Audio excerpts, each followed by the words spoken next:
What do you think the average person? I mean, you've been hanging around grants. We talked before, for an hour or so, and from your background, you've been in the business a long time about federal grants and stuff. What do you think the biggest misconceptions are out there for people? Who the average person think about a government grant? I mean, that's what I get. Young people, I want a government grant. And you're a person professional in government grants and helping people, nonprofits, and so what do you think people's biggest misconception you run into? I think the biggest misconception is, people say, I know there's money out there for what I want to do, or I know that, people with friends are getting money, and I think people would be probably pleasantly surprised that it's a pretty clean system here, and that the most grants that are out there, the reason these applications are complicated is they're really trying to be fair and make sure things are awarded appropriately. And even with the discussion of earmarks, which is another, I'm not sure how much we want to talk about that, but the earmark process is still one voted on by Congress. There's some public scrutiny of what goes on. So the feeling is, I know there's money out there, I just don't know where to look. A lot of times that's not necessarily right, but just the feeling that somehow the system isn't working as well as it should be. The answer is it takes work, though. Right. It's not easy for anybody to do this, and yet the information's always been there. It's a matter of piecing it together, and that's a big part of my job. So, I mean, you're feeling that people say that the system is rigged, other people are getting it because whatever, like the bad term, the earmarks, and I'm not sure if that's good or bad either. They're there for a purpose. I mean, you have problems to solve, and why get 500 people involved in it? So you're saying that it's the skepticism people have? I think so. I think people are surprised. Sometimes with a couple of grants, we've somebody mentioned the fire department, some of the Fire Act grants. We actually, there's a woman in my office who's very good, tries to help our fire departments polish up their grant applications before they go out the door. And she has a pretty good idea if they are of a certain quality that's going to make it through or not, knowing that these are independently reviewed. It's not a matter of somebody from a particular congressional district getting these. So, at some level, I think people would be impressed that there's some fairness built into the system. It's fairness, yeah. So our work is to increase the quality. It's not to somehow rig the system, because that's not the way it works. I mean, you always see the anomalies. If you have, millions of grants going out every year, you always find an Abramoff or whatever. Stuff going on, but that's what I believe. I've been studying this 30 years, and I think 90% of it is fair, a lot of it's income-based. I mean, in the state of Maryland, we're a fairly high average income state, which hurts us on a lot of the federal formulas. I see. But that's, again, it's public policy driven. Right. So if the policy is... If you want to change that, don't yell at the grant guy. That's right. And you go to your elected official. Right. And I don't want to make my numbers go up so badly that I want the average income of Maryland to go down. And then, we get more money if we just quit working. Which is true. So the states that tend to do well on the federal grants and federal dollars coming will be the average low-income states. But now, as a small nonprofit, let's say, going after some money to help or working with somebody else, and they find you or whatever to help. Now, the big thing, I think grants are very complicated to fill out. And they are. And by the way, people realize we're talking about real grants. Most of the money that I talk about are probably not even grants, the free money. Like if you go to OMB, only like 20% of the free money that the government gives out is in the form of grants. Yeah, and the rest is called, with the direct payments and things like that. So that's why, to me, your office is the true grants that's coming out. Right. I mean, if you take, of all the money that comes into Maryland, 5 pools, the 2 of the biggest are Medicare and Social Security, which are not grants. Right. And then so you they're have not grants. Right. Salary and wages, which we do pretty well because we're adjacent to D.C. and have a lot of federal labs, but then grants and procurement. Right. And in fact, grants are the smallest of those 5 chunks of money coming into the state. So grants are the smallest of the chunks of money that's going back to the people. Right. I mean, Medicare and Social Security are far and away the 2 biggest ones. Or if you're a defense contractor. Yeah.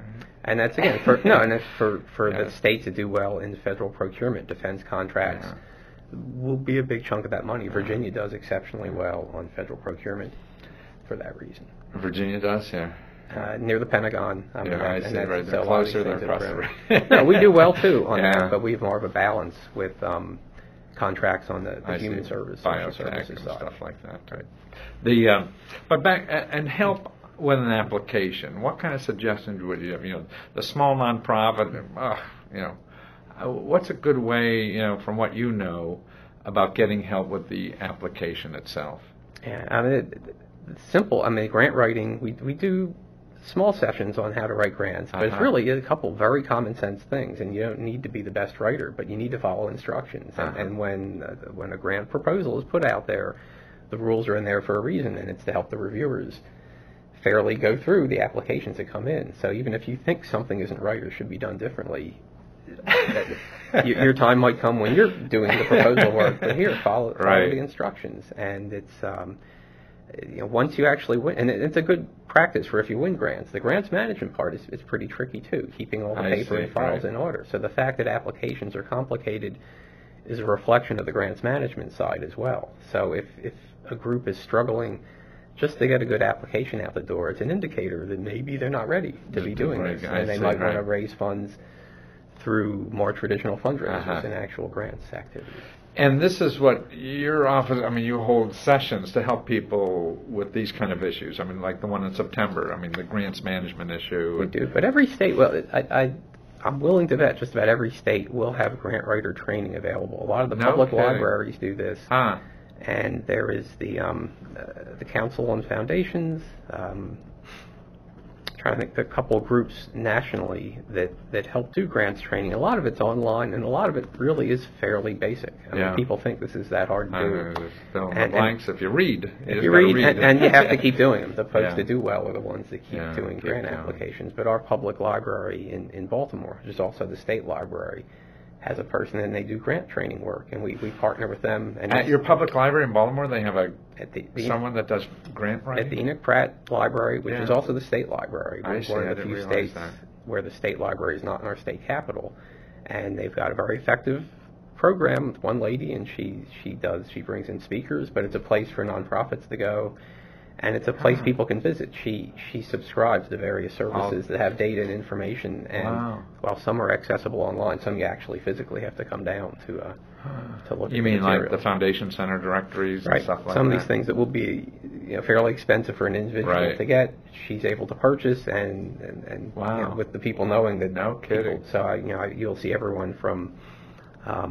College professors down there who, again, don't have the money to do this, but need an hour or two to look around and see that's terrific to small nonprofits. And so your feeling is that everywhere in every state, there's probably somewhere on the public payroll helping somebody write grants. Right. Or a lot of states have associations of foundations, and in a lot of cases, they'll help with the grant writing activity as well. But the public library system seems to be a cornerstone of a few states I'm familiar with, that they have either librarians trained in this or a grant center, or taking money from the foundation center to have these, they call them collaborating collections, where you can get access to information centrally, but do it at your local library. We have 5 of those in Maryland. We have 5 of those from the foundation center already? And so Baltimore City was one, but also in Montgomery County, Prince George's County, we have one on the Eastern Shore. Do you know if they have the database or just the collections? I know they have an online database too. You know what I mean? And I think it'll vary. I think it'll be the basic amount of information each one has, but I'm not sure. So that's sort of like, remember what would they call it? The libraries that have all the GPO publications. There were something, I forgot the name of it. There was something like that. Well, gosh. It's. That's what I believe. I didn't know this stuff. I assumed it, and I know little bits and pieces, but until you get really into it. But I keep running to people all over. Oh, I can't do this. I'll never be able. And the help that's out there from the public sector. I guess people don't realize that, if you help somebody, get a grant or figure out the system to solve a problem in the neighborhood, theoretically, your boss has a better chance of getting reelected. In this job, I can, performance is measured in a bunch of ways. I can measure federal dollars coming into state government, which is fairly easy, and that's something that's very important to Governor O'Malley. But we can also measure federal dollars coming into the state, including local governments and nonprofits through census data, and that's important.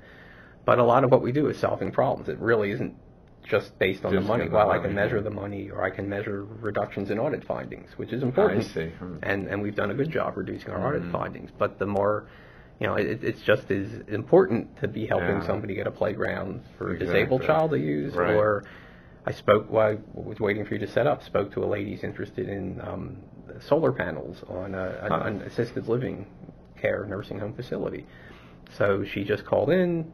She was referred by the governor's main office to me, and we do have some small grants for solar and energy assistance. So, I was simply a conduit helping her know where to go, show her what the applications look like. So this is works in an assisted living center, thinking about getting solar energy panels on the assisted living center.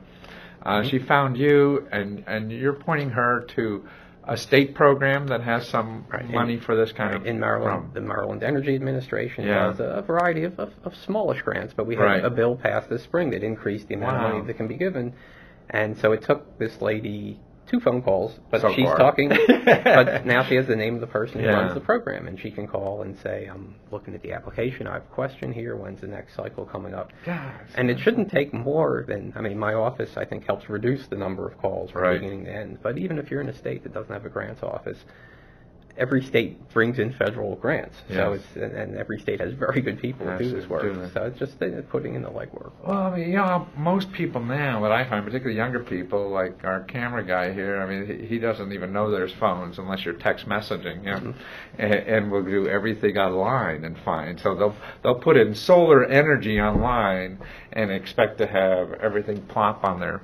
And if you were to Google solar energy Maryland, my guess is one of the first things that will come up is the Maryland Energy Administration. Oh, really? And we try to, and this is, the state has a new IT director. It's just become a cabinet agency, and one of the things the individual agencies work on is to make sure their websites are searchable. So if somebody types in solar energy Maryland, it should get you, hopefully, pretty close to the right place, and that's one of the things they work on. And I don't know much about this either, but it's great to see it.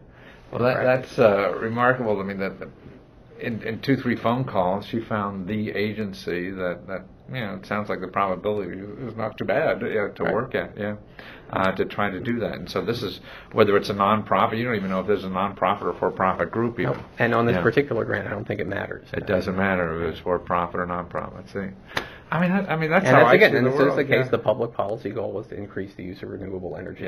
So in passing the legislation to do that, they thought it was more important just to see who actually, who can do this, because the goal was reducing fossil fuel energy consumption in Maryland. So if the goal was something different, if the goal was we only want low-income people to have solar panels, the legislation would look different, the application would look different. So what would you say to people who want to get involved in this? We covered all those bases, you think? Or there's...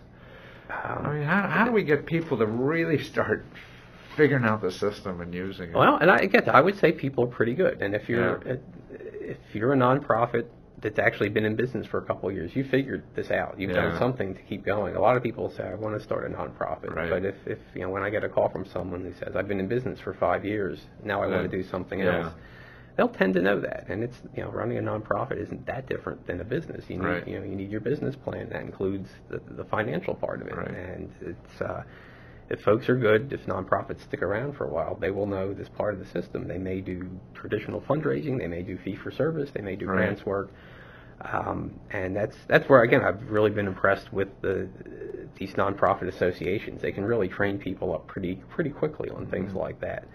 And the one in Maryland is terrific.